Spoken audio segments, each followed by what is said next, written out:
स्थानिक स्वराज्य संस्थांच्या निवडणुकीच्या प्रचारानंतर आता फडणवीस आणि शिंदे एकत्र पाहायला मिळत आहेत। मीडियामध्ये आलेल्या बातम्या पतंगबाजी होती असं उपमुख्यमंत्री एकनाथ शिंदे यांनी म्हटलंय। माझे आणि फडणवीसांचे संबंध चांगले आहेत असं देखील शिंदेंनी म्हटलेले आहे। गेले काही दिवस शिंदे आणि फडणवीसांमध्ये सगळं काही आलबेल नसल्याच्या बातम्या येत होत्या। उपमुख्यमंत्री एकनाथ शिंदे यांनी यावर आज स्पष्टीकरण दिलंय।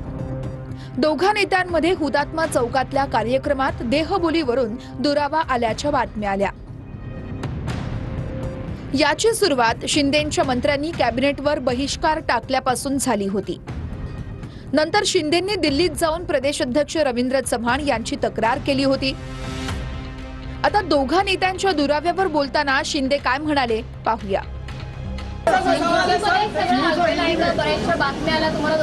आता काय दिसतंय इकडे? आता काय म्हणजे काय काम नसलं तरी फक्त हसत राहायचं असं काय? अरे तुम्ही सगळे प्रश्न तुमचे, उत्तर तुमची, पतंग पण तुम्हीच उडवता। अतिवृष्टीग्रस्त शेतकऱ्यांच्या मदतीसाठी सरकारकडून केंद्राला प्रस्ताव पाठवण्यात आलेला आहे असं मुख्यमंत्री देवेंद्र फडणवीस यांनी म्हटलं। प्रस्तावानंतरच केंद्राच्या पथकाकडून राज्यामध्ये नुकसानाची पाहणी करण्यात आली। फडणवीसांकडून हे स्पष्ट करण्यात आलं आहे।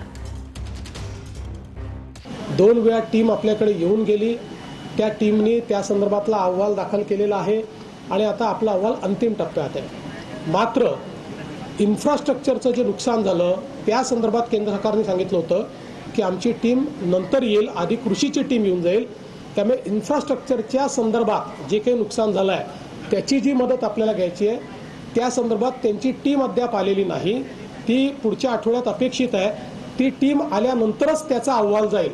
कृषीच्या संदर्भातला आपला अहवाल गेलेला आहे। राज्य सरकारने केंद्राकडे प्रस्ताव पाठवला होता असं शिवराजसिंह चौहान यांनी म्हटलंय। राज्य सरकारने 27 तारखेला आपला प्रस्ताव केंद्राकडे पाठवला होता असं शिवराजसिंह चौहान यांनी म्हटलंय। महाराष्ट्र की सरकार ने अभी जो त्रासदी आई थी, भयानक त्रासदी थी बाढ़ की, उसके बाद अपना प्रपोजल 27 तारीख को केंद्र सरकार को भेज दिया है। इतना केवल मैं करेक्ट कर रहा हूँ, आपको भेजा है महाराष्ट्र सरकार ने। तर महाडमधील गोगावले विरुद्ध तटकरे समर्थक राडा प्रकरण यामध्ये विकास गोगावलेंच्या विरोधात 21 विविध कलमांखाली गुन्हे दाखल झालेत। विकास गोगावलेंसह महेश गोगावले, विजय मालुसरे यांच्यावर गुन्हे दाखल झालेत। महाड राडा प्रकरणामध्ये विविध कलमांतर्गत हे गुन्हे दाखल झाले।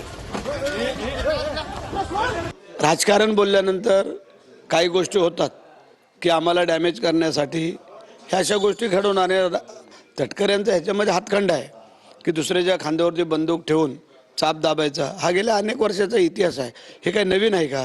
आत्तापर्यंत किती उदाहरणं दिल्यानंतर त्यांना ते पटल। रोयाला निवडणूक तिथेही भानगड केली तुमच्या लोकांनी, तिथेही त्या BJPच्या लोकांच्या कानफाडात मारली। ह्या ज्या काही गोष्टी आहेत ह्या जरा आत्मचिंतन करावं त्याने। काय इथेही त्या लोकांनी ही पोरं पाठवून जे काही करायचं होतं